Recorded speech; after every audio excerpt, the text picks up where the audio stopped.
जब सुबह के टाइम अखबार आता है और आपके पास टाइम पूरा अखबार पढ़ने के लिए नहीं होता तो आप क्या करते हैं? आप अखबार उठाते हैं और आप उसकी हेडलाइंस को पढ़ रहे होते हैं। इसी तरीके से अगर आप न्यूज़ जो है वो ऑनलाइन फेसबुक के थ्रू या किसी न्यूज़पेपर की वेबसाइट के थ्रू लेते हैं तो आप उसमें भी यही काम करते हैं कि सबसे पहले या तो आप पिक्चर्स देखते हैं या आप हेडलाइंस को पढ़ते हैं और फिर आप कहते हैं अगर ये न्यूज़ अच्छी है तो मैं उसको पढ़ लूँगा, अगर न्यूज़ अच्छी नहीं है तो फिर आप उसको स्किप कर देते हैं। इसी तरीके से डिजिटल मार्केटिंग प्लान की जो हेडलाइन है उसको हम कहते हैं एग्जीक्यूटिव समरी। दोस्तों, इस सेशन के अंदर मैं आपको डॉक्यूमेंट के स्टार्टिंग पॉइंट के बारे में बताऊंगा।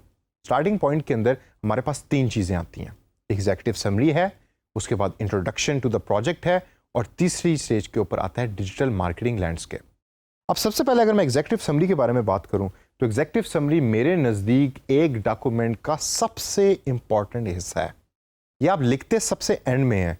होता बेसिकली क्या है कि आप एक पेज लिखते हैं या 1.5 पेज लिखते हैं। 1.5 पेज से ज़्यादा कभी भी आपने एग्जीक्यूटिव समरी नहीं लिखनी।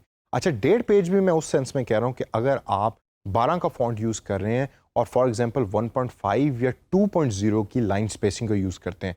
लाइन स्पेसिंग से मुराद ये कि जो लाइन ऊपर वाली और नीचे वाली लाइन के दरमियान जो डिस्टेंस है वो अगर आपने बढ़ा दिया है या खुला कर दिया है तो फिर आपके 1.5 पेज के ऊपर एग्जीक्यूटिव समरी जा सकती है। लेकिन अगर आप 12 का फॉन्ट यूज़ करते हैं और लाइन स्पेसिंग आपने बिल्कुल नॉर्मल रखी है, जो 1 की लाइन स्पेसिंग है, तो फिर 1 पेज की एग्जीक्यूटिव समरी होनी चाहिए। एग्जीक्यूटिव समरी में होता क्या है?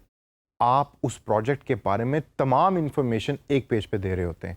ये एक आर्ट है, इतना आसान नहीं है एग्जीक्यूटिव समरी लिखना।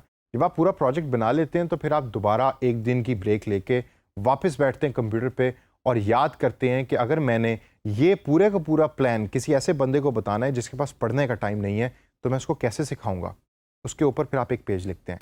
उसमें आप लिखते हैं कि डिजिटल मार्केटिंग प्लान का हिस्से में क्या क्या चीज़ें आती हैं, कस्टमर की रिसर्च क्या क्या हमें बताती है, कौन कौन सी स्ट्रेटजी और टैक्टिक्स मैंने प्रपोज की हैं इस प्लान के अंदर और कितना बजट जो है वो इसके लिए यूज़ होगा। ये सबसे ज़्यादा रीड कर रहा होता है आपका क्लाइंट यानी कि CEO ऑफ दैट कंपनी, क्योंकि उसके पास टाइम नहीं है पूरा प्रोजेक्ट पढ़ने के लिए। प्रोजेक्ट पढ़ेगा मार्केटिंग वाला जिसने डिटेल के अंदर उस पर्टिकुलर प्लान को इम्प्लीमेंट करना है। लेकिन CEO के पास चूंकि टाइम कम है तो वो आपकी एग्जीक्यूटिव समरी देख रहा होता है।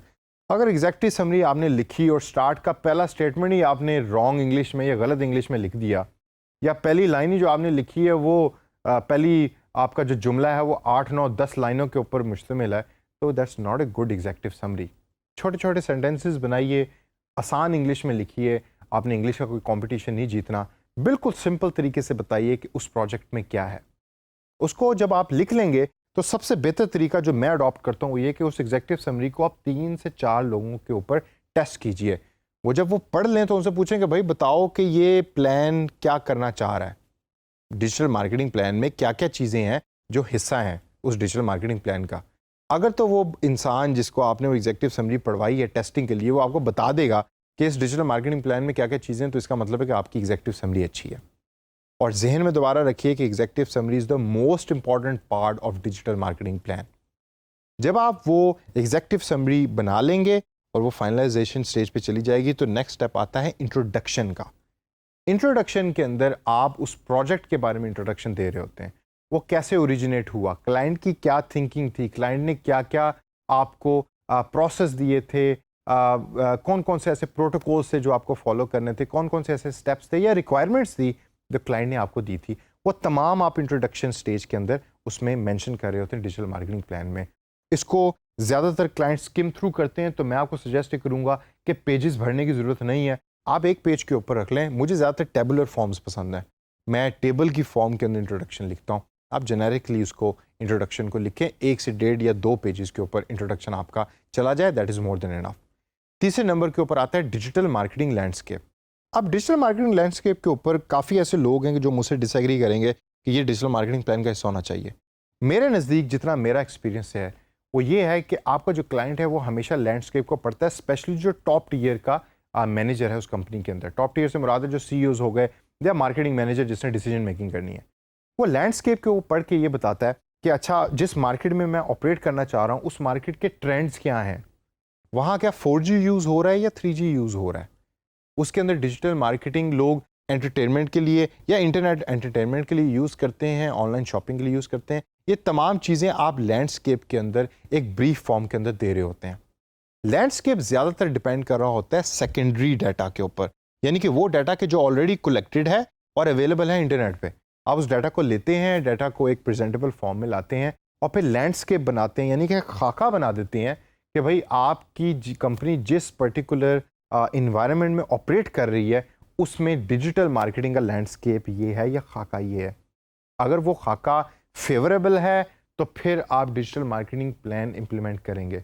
लेकिन अगर एक ऐसी जगह के लिए आप डिजिटल मार्केटिंग प्लान बना रहे हैं कि जहां लोग इंटरनेट ही यूज़ नहीं करते, तो फिर डिजिटल मार्केटिंग का तो फ़ायदा ना हुआ ना। इसी वजह से लैंडस्केप की इंपॉर्टेंस बहुत ज़्यादा है। तो दोस्तों, ये वो 3 ऐसे स्टेप्स हैं कि जो आपके डॉक्यूमेंट को किक स्टार्ट करते हैं और ये बहुत ज़्यादा इंपॉर्टेंट है। जब भी क्लाइंट को आप डॉक्यूमेंट भेजेंगे तो सबसे पहले इन्हीं 3 चीज़ों के बारे में देखेगा। डिजिटल मार्केटिंग लैंडस्केप में आपने ग्राफिक्स को यूज़ करना है और डाटा को यूज़ करना है, लफ्ज़ कम यूज़ करने हैं। जबकि आपका जो इंट्रोडक्शन है उसको आप टेबुलर फॉर्म में लेके आ सकते हैं और एग्जीक्यूटिव समरी, जैसा मैंने आपको कहा है, छोटे छोटे सेंटेंसेस, आधी आधी लाइन के सेंटेंसेस हों, छोटे छोटे जुमले हों, आसान इंग्लिश में हो और वो इन्फॉर्मेशन दे रहे हो कि उस डिजिटल मार्केटिंग प्लान में है क्या।